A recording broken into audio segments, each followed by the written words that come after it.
इन पर उनको नम्र अभिवादन करते हुए बीआरएसपी विदर्भ प्रदेश द्वारा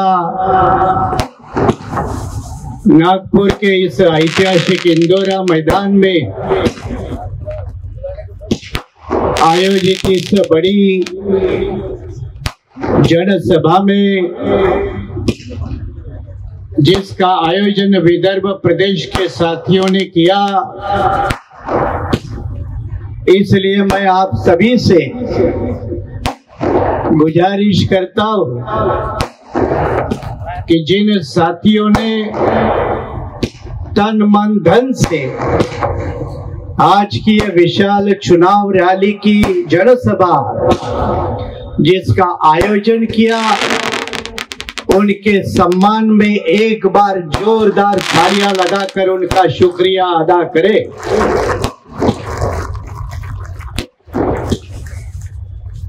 साथ ही साथ इस मंच पर काफी लंबे समय से, लेकिन बहुत संक्षिप्त में जिन्होंने अपने विचार रखे, आदरणीय बड़े भाई साहब प्रोफेसर सुलेमान जी, डीजीपी पृथ्वीराज जी, प्रोफेसर राम बख्श वर्मा जी, हमारे भैया जी साहब सिंह धनगढ़ जी, हमारे बसपा के पूर्व विधायक आदरणीय शिवपाल यादव जी, अब ये शिव प्रसाद जो नाम है, तो यादव जी का कहना है कि माने साहब अक्सर मेरा नाम गलती होती है। मैंने दोपहर उनको मजाक से कहा कि शिव के साथ हमारा कोई संबंध नहीं होता, इसलिए गलती होना स्वाभाविक है। वो भी पधारे। समय के अभाव के कारण इस मंच पर मेरे तेलंगाना के state president advocate Padma Rao यहाँ मौजूद है, तेलंगाना स्टेट के प्रभारी प्रोफेसर उस्मानिया यूनिवर्सिटी के वेंकट दास ये भी मौजूद है। समय के अभाव के कारण मेरा मध्य प्रदेश का साथी मनोज वो भी यहाँ मौजूद है। दूसरे हमारे महाराष्ट्र के आदिवासी विचारवंत नेता प्रोफेसर आदरणीय एल.के. मरावी वो भी इस मंच पर मौजूद है। ये समय के अभाव के कारण वो अपनी बात नहीं रख पाए, उनसे मैं क्षमा चाहता हूं, क्योंकि समय के अनुसार मीटिंग को कुछ समय तक चलाना ये आयोजकों की मजबूरी होती है, और इसलिए उन्होंने यहां चलकर आए। तेलंगाना से तो वो एक पूरी बस भर के आए, हैदराबाद से 550 किलोमीटर से ज्यादा। मूवमेंट का जज्बा अगर पैदा होगा तो शैतानों को भी पैरे तले दबाने की ताकत आ जाती है। हैदराबाद से नागपुर लंबा कौन सी बड़ी बात है। वो पैदल चलकर नहीं तो गाड़ी से लेकर आए। मेरे गढ़चिरौली के साथी जंगल वाले हैं, क्योंकि गढ़चिरौली बोले तो सारे को जंगल ही कहा जाता है। वो भी लगभग 6-7 बड़ी गाड़ियां भर के आए। उनके भी सम्मान में तालियां एक बार बजा दो। मैं इसका जिक्र क्यों कर रहा हूं? इसका जिक्र इसलिए कर रहा हूं कि ये चुनाव का समय है, और चुनाव के समय में बीआरएसपी की इतनी बड़ी रैली, इतनी हाईटेक, दोनों तरफ एलईडी, पैसा कहां से आया? कांशीराम जी के ऊपर भी आरोप लगा। कांशीराम जी ने तो जवाब देते हुए कहा, सरकार आपकी है, यंत्रणा आपके हाथ में है। ढूंढ लो कांशीराम जी के पास पैसा कहां से आता है, और अगर ढूंढने में तुम्हारे औकात नहीं है, ये तुम्हारी सरकार नहीं, किसी गैर लोगों की सरकार है। उन्होंने जो शब्द इस्तेमाल किया था वो मैं आज इस मंच से नहीं कर रहा हूं, वो शब्द का इस्तेमाल नहीं कर रहा हूं। और इसीलिए बीआरएसपी की चुनाव समय में नागपुर जैसे इंदौरा नगर में ये रैली होना, तो मेरे आवाज इंडिया के साथी बैठे हैं सामने, वो जानते हैं कि हमारी फंडिंग कहां से आती है, आप भी जानते हो।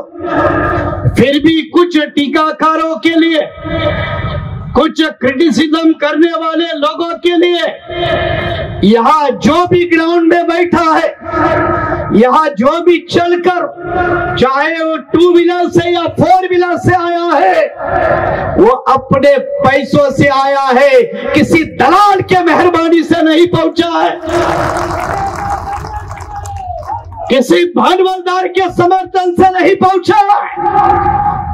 वो अपने फुले शाह अम्बेडकर के, बहुजन आंदोलन के, साहब श्री कांशीराम जी के बताए हुए रास्ते पर धन भी मेरा, तन भी मेरा और दिमाग भी मेरा, ये जो समझ चुका है, ऐसे इस लोग मैदान में है। और इसलिए आप सभी के लिए, आप खुद आपके लिए एक बार जोरदार तालियां बजाकर उन टीकाकारों को जवाब दे दे। आज 15 मार्च,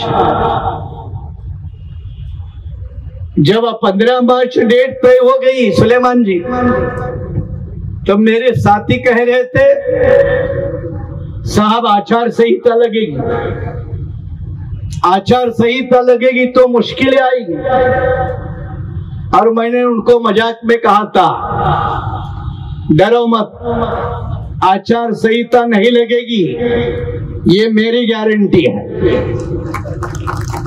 ये मेरी गारंटी है। आजकल हर कोई गारंटी बांट रहा है, तो हम भी क्यों ना बांटे भाई। और गारंटी बांटने में किसका क्या जाता है, गारंटी देने में जाता क्या है। कोई छोटे लेवल पे गारंटी देता है, कोई बड़े लेवल पे गारंटी देता है। तो मैंने कहा यार मेरी गारंटी है, फिक्र मत करो, 15 मार्च को आचार संहिता नहीं लगेगी। और अच्छा हुआ बीच में एक चुनाव आयोग के सदस्य ने इस्तीफा दिया, अपने को समय मिल गया। तो शुक्रगुजार है चुनाव आयोग के सदस्यता का जिसने इस्तीफा दिया। 2 दिन लंबित होना पड़ा। और ऐसे माहौल में ये जब रैली हो रही है, तो आपके मन में सवाल होंगे कि चुनाव आ रहा, क्या होगा, कैसे रास्ता तय होगा, क्या हम करेंगे।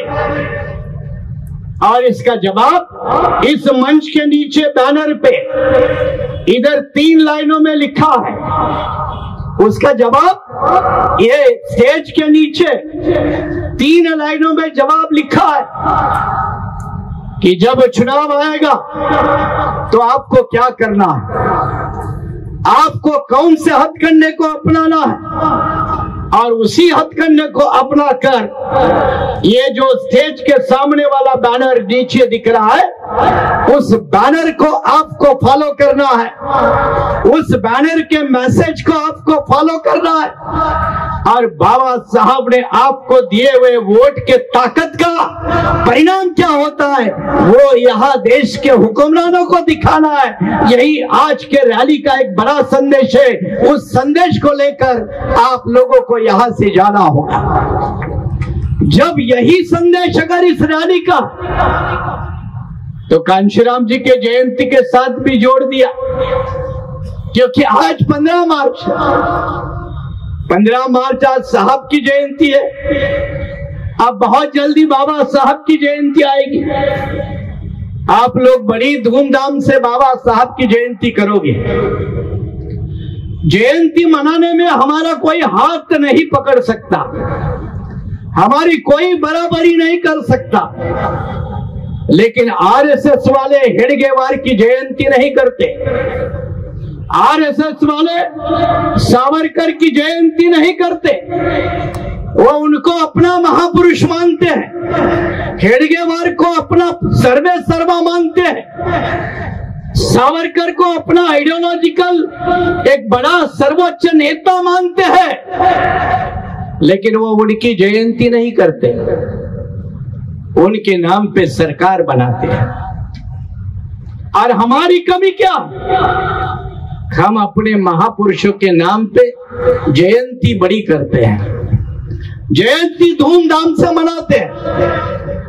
लेकिन महापुरुष जो सरकार बनाने की बात कहता है, उस बात की तरफ ध्यान बहुत नहीं देते। परिणाम यह है कि चाहे उत्तर प्रदेश हो, चाहे महाराष्ट्र हो, चाहे और कोई प्रदेश हो, ताकत तो बहुजन समाज की है, ताकत तो फुले शाह अम्बेडकर वाले लोगों की है, मानने वालों की है। चाहे दलित हो, आदिवासी, पिछड़ा हो या अल्पसंख्यक कोई भी हो, ताकत तो है, लेकिन बिखरी बिखरी है। और बिखरी हुई ताकत के लोग हुक्मरान नहीं बनते, बिखरी हुई ताकत के लोग हुक्मरान नहीं बनते। इसीलिए तो साहब श्री कांशीराम जी को कभी नारा देना पड़ा, जाति तोड़ो समाज जोड़ो। जब जाति तोड़कर आप समाज को जोड़कर आगे बढ़ोगे तो एक नई शक्ति होगी, उसी से आपकी वोट बैंक पैदा होगी, और वोट बैंक के सहारे आप इस देश में हुक्मरान बन सकते हो। इतना हथियार आपके हाथ में बाबा साहब ने दिया है, उसका इस्तेमाल करने की ताकत बनाइए। आज नागपुर में कांशीराम जी के जयंती के मौके पर 2-3 जगह प्रोग्राम चल रहे हैं, अभी तो खत्म हुए होंगे। आप कहेंगे मैं जिक्र क्यों कर रहा हूं? छोटे प्रोग्राम का बड़े मन से जिक्र नहीं होना चाहिए, लेकिन जब कांशीराम जी जिंदा थे तो उनको गाली गलौज करने वाले लोग भी आज कांशीराम जी की तस्वीर लगाकर कहते हैं हम भी कांशीराम जी का आंदोलन चलाते हैं। शर्म हो करे कि उनको स्वीकारने वाले लोग शर्म करें, ये उनके ऊपर छोड़ देते।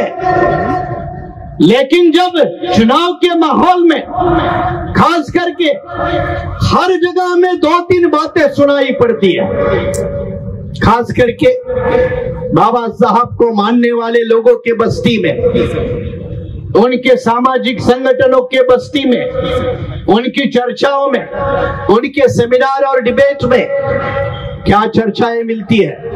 चर्चा ये मिलती है कि अपने देश का संविधान खतरे में है, अपने देश का लोकतंत्र खतरे में है।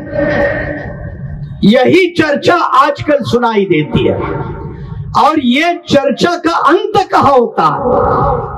इस चर्चा का अंत यहां होता है कि अगर हमें संविधान और प्रजातंत्र या लोकतंत्र की हिफाजत करनी है तो हमें किसी भी कीमत पर बीजेपी को सत्ता से हटाने के अलावा हमारे पास कोई विकल्प नहीं है। इस तरह का अनुमान निकालकर उस चर्चा का अंत होता। ये चर्चाएं हमारे इलाके में क्यों होती है, इसका पहला संज्ञान लेना बहुत जरूरी है। दलितों के मोहल्ले में, अल्पसंख्यक समुदाय के मोहल्ले में ये चर्चाएं ब्राह्मण समुदाय के बीच में क्यों नहीं होती?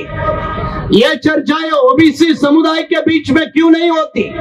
ये चर्चाएं आदिवासी समुदाय के बीच में क्यों नहीं होती? हमारे महाराष्ट्र में मराठा आरक्षण को लेकर आंदोलन करने वाले लोगों के सामने संविधान खतरे में है, ये खतरा नजर क्यों नहीं आता? उनके सामने लोकतंत्र खतरे में, ये खतरा उनको नजर क्यों नहीं आता? पूना में रहकर एक सोफिस्टिकेटेड जिंदगी जीने वाले लोगों को संविधान लोकतंत्र खतरे में है, ये खतरा महसूस क्यों नहीं होता? ये खतरा सिर्फ अम्बेडकर वादियों के बस्ती में ये खतरा लाया जाता है। और हर बार इसी की दुहाई दी जाती है कि हम सारे खतरों में हैं। अरे भाई, 1950 में जब संविधान देश ने एक्सेप्ट किया तब भी कि इनको ने थोड़ा माना था। क्या इन्होंने माना था संविधान को?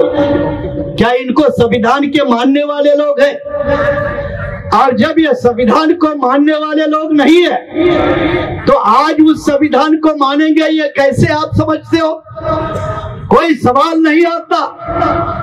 अगर संविधान को ये मानने वाले होते तो 1950 में ही कहते कि बाबा साहब को इस देश को बड़ी देन है और उसी संविधान को हम मानकर चलते हैं। लेकिन उस बात को कोई पहल नहीं किया, किसी ने आवाज नहीं उठाई। फिर 1965 में आया था, यही समय था, तब भी संविधान को खतरा पैदा हुआ था।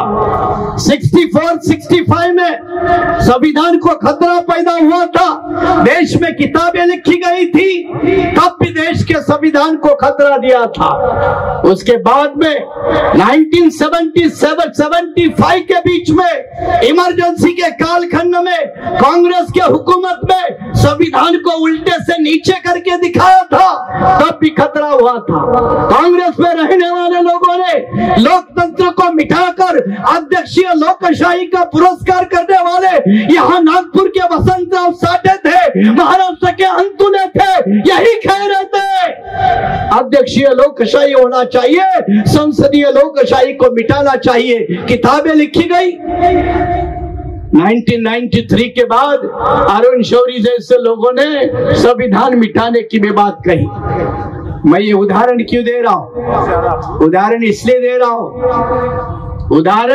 दे रहा हूं कि 1950 से लेकर भारत के संविधान को बदलने का, हटाने का जो नापाक ताकतें हर बार कोशिश कर रही है, वो हमेशा बाबा साहब अंबेडकर के संविधान के सामने हार का सामना देखती नजर आई है।